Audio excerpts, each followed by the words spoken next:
Hello and welcome to a brand new episode of The Daily Debate. My name is Ahmed Nader and tonight we'll be focusing on the June 30th revolution, the 10th anniversary of the revolution, which is a turning point for the future of Egypt, as we today will be focusing on the achievements of the June 30th revolution over the past 10 years in different domains.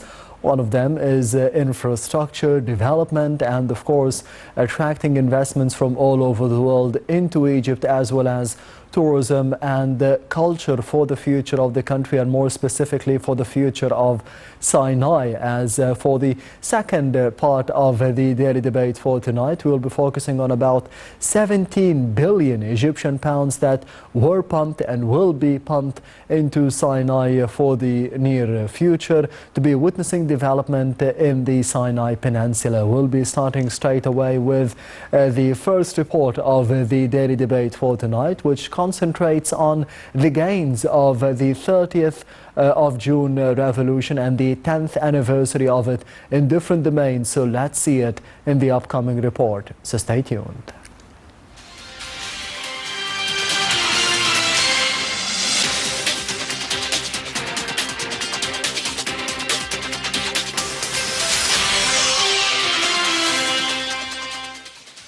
Years ago, the 30th of June revolution marked the start of development revolution, in which new methods and ideas were launched in managing the country's resources and boost national mega projects.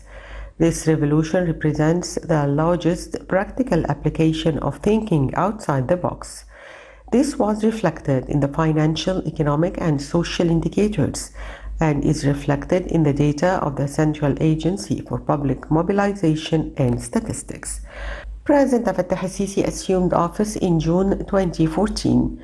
He was keen to build a new Egypt and has filled the capital and other governorates and new cities with endless construction work.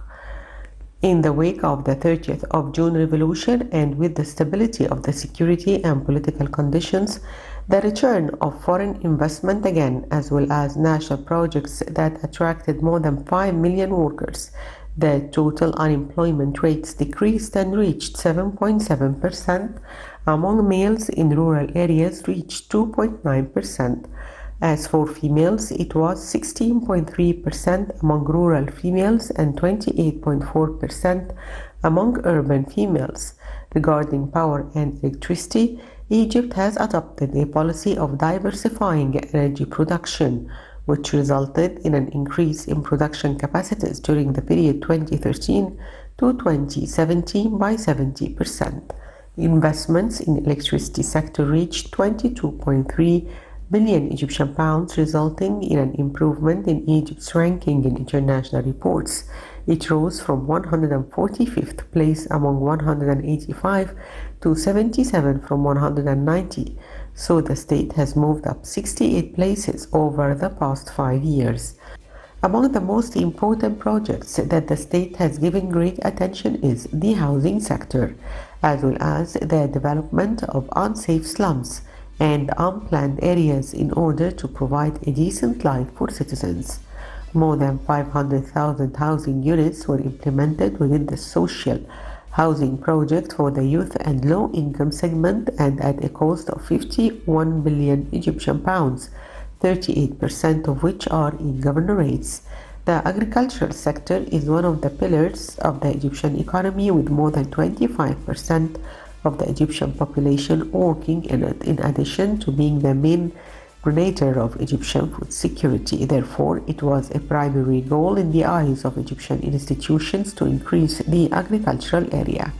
The state has overcome challenges in this sector through good management of the available resources and the allocation of new areas to agricultural patch. Methods also include relying on agricultural wastewater treatment plants, as well as a reclamation of the desert in light of state projects in Sinai, South Valley Toshka, East Wainat, and the 1.5 million Fadans project, which all increased the cultivated areas for strategic products. The agricultural area in Egypt has now become 9.4 million fadans. This contributed to the occurrence of self-sufficiency in some agricultural commodities and the increase in agricultural exports, which amounted to 3.5 million tons during the first half of the year. Turning on to the health sector is one of the first and most prominent files on the agenda of political leadership and state institutions, whose feasibility appeared during the pandemic. The strategic plan for the development of the sector was based on several axes, including increasing the number of hospitals beds and developing existing hospitals, as well as raising the efficiency of the technical level and medical care through training medical cadres from doctors and nurses abroad, launching a comprehensive health insurance system in which the origin is the family and not the individual.